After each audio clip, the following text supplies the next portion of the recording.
حوالے سے بھی بات ہوئی ہے۔ ثاقب صاحب، نوبت یہاں تک آخر کیوں پہنچی ہے؟ 5 ججز گئے ہیں، ان کا جانا جو ہے وہ اگر علامتی طور پر بھی دیکھیں تو اس کی امپورٹنس بہت زیادہ ہے، اور اس بات کو شاید وہ انڈرسٹینڈ کرتے تھے کہ جب ہم خود واک کر کے وہاں پر جائیں گے، وہاں پر پہنچیں گے، ادھر جا کر بیٹھیں گے تو شاید اس کا اثر پڑے گا سپریم کورٹ پر بھی۔ وجہ کیا بنی؟ یہ تو خط بھی لکھے جا سکتے تھے، پہلے خط و کتابت ہوتی رہی۔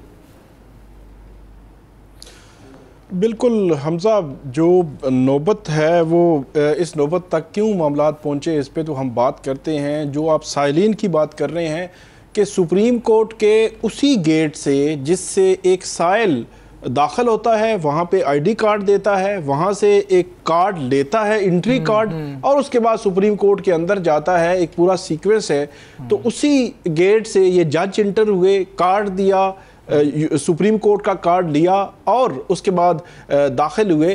تو وہاں داخل ہونے والا وہ سائل یقینی طور پر یہ سوچے گا کہ ایک جج جو ہے یا 5 جج یہ انصاف کے لیے دھکے کھا رہے ہیں یہاں پہ، تو مجھے کون انصاف دے گا؟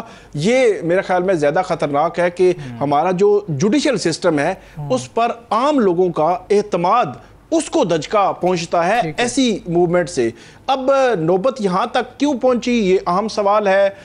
یہی 5 جج ہیں جنہوں نے، جو اسلام آباد ہائی کورٹ میں 3 ججز آئے تھے لاہور سے، اسی طرح سندھ اور بلوچستان سے، ان کے خلاف سپریم کورٹ گئے، ٹرانسفر والا معاملہ اس وقت بھی وہاں پہ پینڈنگ ہے۔ یہ فروری 2025 سے معاملات شروع ہوتے ہیں اور اب سپٹمبر 2025 نوبت یہاں تک پہنچی کہ وہ سپریم کورٹ خود پہنچ گئے۔ اب پوری جو پٹیشنز ہیں اس میں انہوں نے سارے حالات بھی لکھے ہیں، لیکن ایک واقعہ سب ججز کے ساتھ ہو چکا ہے۔ For example justice Mohsin Akhtar Kayani, ان کا ڈویژن بینچ ختم ہے تقریباً 1.5-2 ماہ سے، اور وہ ہم دیکھ رہے ہیں اس کی وجہ کیا ہے، وجہ آج تک سامنے نہیں آئی۔ ڈویژن بینچ بڑا امپورٹنٹ ہوتا ہے، اور جسٹس محسن اختر کیانی سینئر 3 جج ہیں اسلام آباد ہائی کورٹ کے۔ اسی طرح جسٹس سمر رفعت امتیاز، ان کو 2-3 روز قبل جو کمیٹی بنی تھی، ہراسمنٹ کی کمیٹی 17 جولائی کو بنی ہوئی تھی، اس سے ان کو ہٹا دیا گیا۔ اسی طرح جسٹس طارق محمود جہانگیری، ان کو کام سے روک دیا گیا۔ اسی طرح جسٹس بابر ستار اور جسٹس سردار اعجاز اسحاق خان 2 ججز ہیں، ان کا سنگل بینچ تقریباً 2-2.5 ہفتے ہو گئے ہیں، وہ ختم ہے، سنگل بینچ ہے ہی نہیں ان کا، وہ صرف ڈویژن بینچ کرتے ہیں۔ اور وہاں پہ جسٹس سردار اعجاز اسحاق خان کی جو عدالت ہے، کمرہ عدالت ہے، وہ ایک غیر مؤثر تقریباً جو ہو چکا ہے۔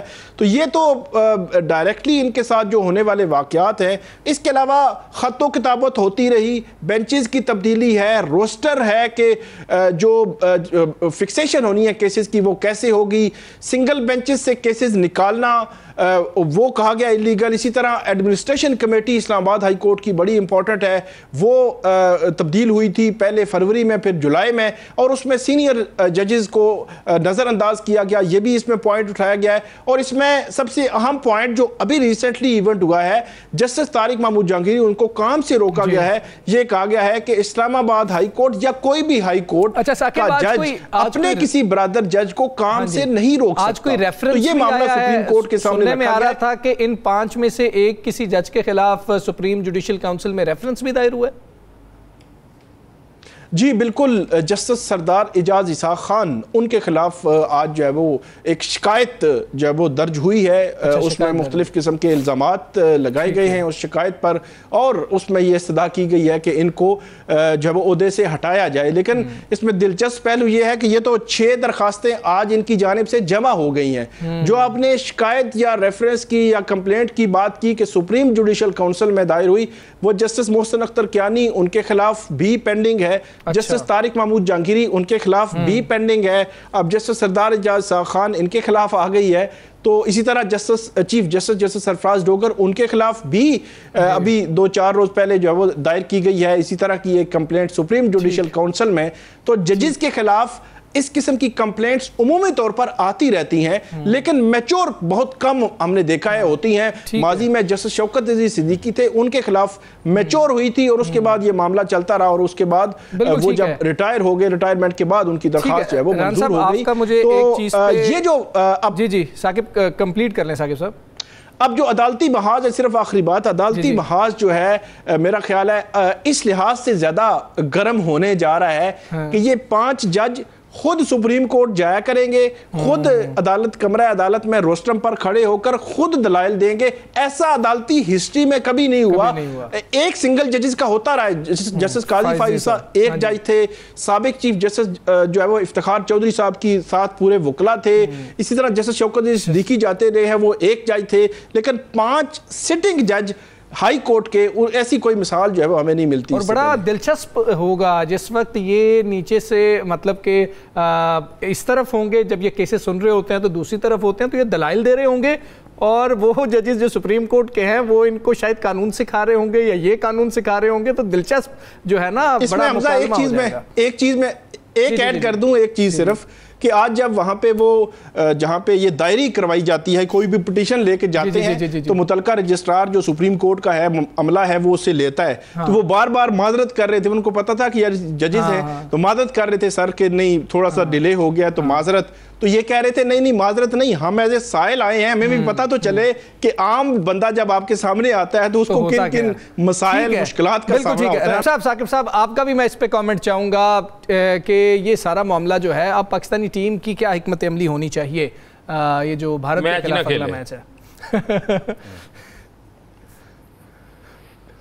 حکمت عملی تو ایک تو بات بڑی کلیئر ہے کہ پچھلی دفعہ ریفری نے یہ کمیونیکیٹ کیا تھا, تو اب تو ان کو ویسے بھی پتا ہونا چاہیے کہ ایک تو وہ جو ہینڈ شیک والا معاملہ وہ نہیں کریں گے, بھارت نہیں کرے گی بھارتی ٹیم, تو اس معاملے کو سائیڈ پہ کر دیں. کوئی ضرورت نہیں ہینڈ شیک, میں تو یہ کہتا ہوں کہ وہ کریں تب بھی نہ کریں, ٹھیک ہے, اگر وہ اس بات پہ آگے ہیں تو کوئی ضرورت نہیں ہینڈ شیک کی. ہاں جس چیز کی ضرورت ہے وہ ہے کارکردگی.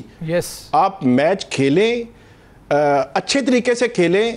میں یہ سمجھتا ہوں کہ اگر آپ اچھے طریقے سے میچ کھیل کے ہار جائیں تو پھر کوئی مسئلہ نہیں ہوتا. ون سائیڈڈ میچ اگر آپ ہاریں گے, جس طرح پچھلا میچ بھی ہارا, اس سے پہلے بھی آپ اسی طرح میچ ہارتے رہے, تو یہ پتلی گلی نکل گئے آپ. پچھلی دفعہ تو ایک جو ہے وہ لوگ بھول گئے کہ چلے آپ ہارے تھے ان سے, اور ایک نیا جو ہے وہ ایشو بن گیا تھا. اب کی بار کوئی ایشو نہیں ہے. قومی ٹیم کو میدان میں اترنا چاہیے اور جیتنا چاہیے. بھارت کی ٹیم کی جب بھی بات آتی ہے, یہ بڑا انفارچونیٹ ہے کہ ہماری جو ٹیم میدان میں اتر رہی ہوتی ہے وہ اپنے اوپر ایک سوار کر لیتی ہے, ایک پریشر, تو وہ سارے کھلاڑی اسی طرح کھیل رہے ہوتے ہیں. تو بہرحال پھر بھی ہم امید رکھتے ہیں کہ وہ